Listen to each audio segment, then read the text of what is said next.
Ever wish you could brighten just the face in a photo or darken a sky without affecting the whole image?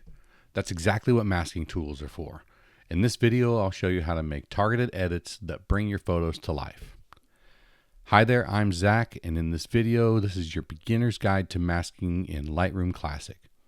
We'll walk through the basic masking tools, show you how to make selective adjustments, and give you a simple way to think about how and when to use them without getting overwhelmed. Let's get started. So what is masking? Masking lets you apply edits to only part of a photo. Instead of adjusting the whole image, you can target things like a sky or a subject's face, background areas, or specific objects or tones. In this case, we're going to use this flower petal.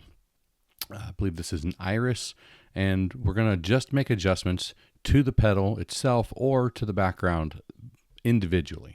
It's like painting your edits exactly where you want them. When you want to brighten just a face, soften a background, boost contrast or something, that's where masks come in. Okay, to find the masking panel, first make sure you're in the Develop module.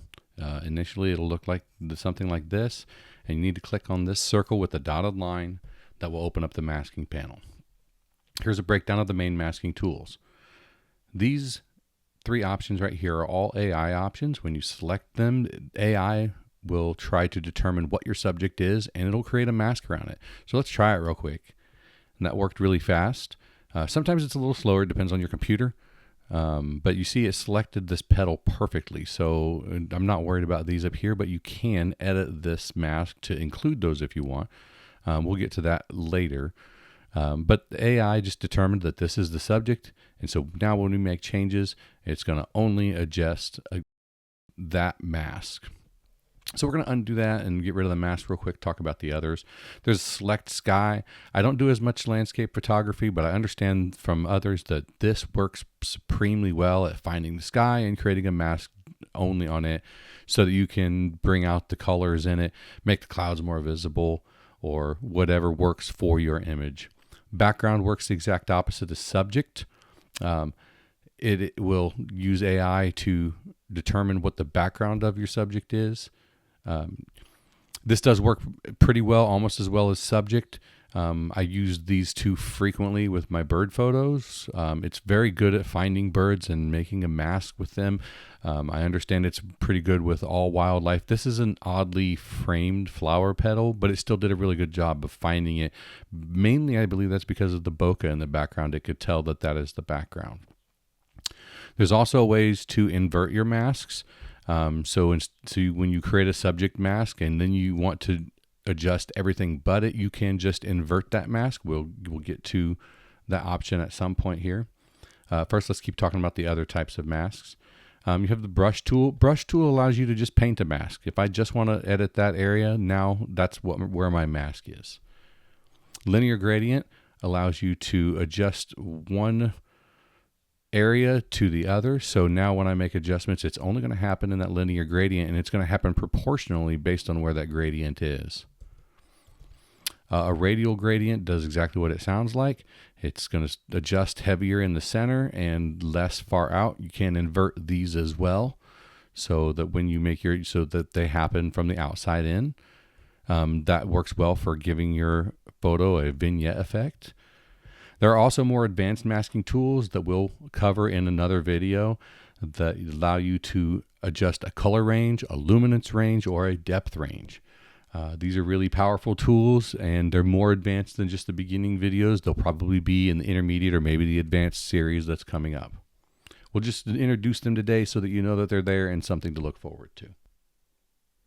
Okay, let's do a quick example with my flower petal here. We're going to use the select subject mask again. It selects all of the flower petal except for this part. So the first thing we're going to cover is how to add this part of the flower to the subject. Even though I would most likely crop that out, we're going to use this for example purposes.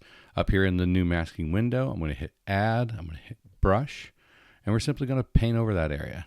And that's adding this area to my mask. There we go. We're not going to get too crazy with detail right now. We're just using this for demonstration purposes. But now that I've got that adjusted, you can click off the overlay if you don't want to see it at the moment.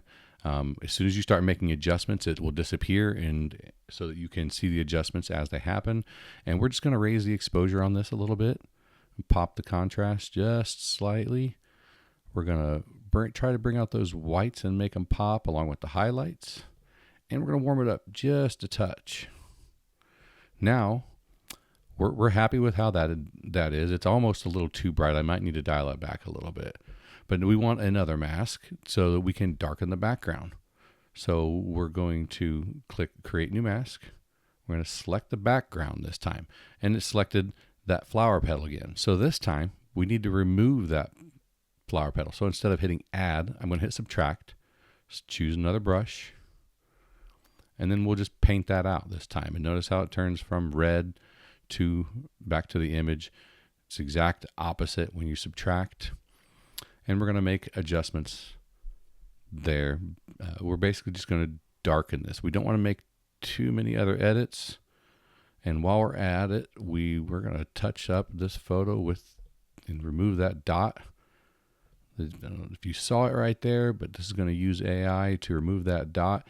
There is a little more to learn here with the spot healing tool, but it is great, and I highly recommend getting used to using it. Now that dot's no longer there, and I don't have to wonder if that was a spot on my sensor or not. All right, so now we've got a lot of contrast. You can this isn't a completely black background, but it really brought out the photo's colors. You can do a lot with masks. They're definitely one of the top tools I want people to learn when teaching them Lightroom. A couple things to keep in mind is each mask you create has its own set of sliders. You're not making global adjustments. You're only making it to that mask. If you don't like changes you made, you can just come in here and click on these three dots and delete the mask, and it will go completely away and it'll change your photo back. You do also have the option to turn it off and back on with the little eye. Also remember, you can add or subtract. We're not going to keep this, so I'm going to show you how this mask where we use to brighten the petal here. If I decide I just no longer want to include that yellow, I don't have to start over.